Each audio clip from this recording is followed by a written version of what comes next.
Pendant 18 ans, Awinda Ousussa a été la voix des tueurs, des victimes et des témoins du génocide rwandais.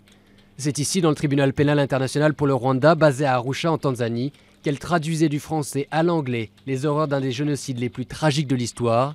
Mais avec la fermeture du tribunal, les voix continuent de résonner dans la tête d'Awinda.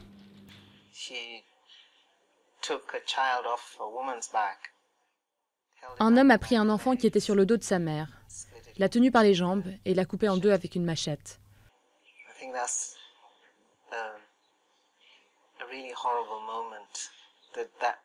C'est un moment vraiment horrible dont je me souviendrai toujours. Il y a 20 ans, 800 000 Tutsis étaient massacrés par des Hutus.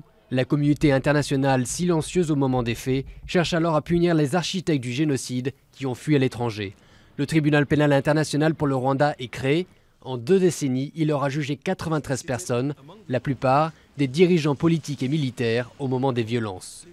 Un effort unanime pour une fois a été fait par le Concert des Nations pour mettre en place ces juridictions qui se sont attaquées à des crimes, pour les uns en Europe, aux portes de l'Europe occidentale, et pour les autres dans un lointain pays africain.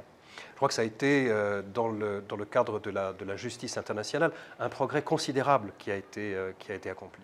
Une avancée, oui, mais il reste des progrès à faire. Le tribunal a été critiqué pour sa lenteur, son coût, le manque de mécanismes de réparation pour les victimes. Alors qu'il ferme ses portes à Arusha, la Cour pénale internationale à La Haye est désignée comme l'héritière.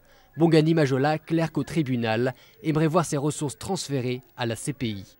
Je pense que nous devons envoyer nos ressources limitées à la Cour pénale internationale et la renforcer, et encourager les politiques à accepter la Cour pénale internationale comme une entité qui intervient lorsque les autorités nationales et régionales n'ont pas la volonté politique d'agir.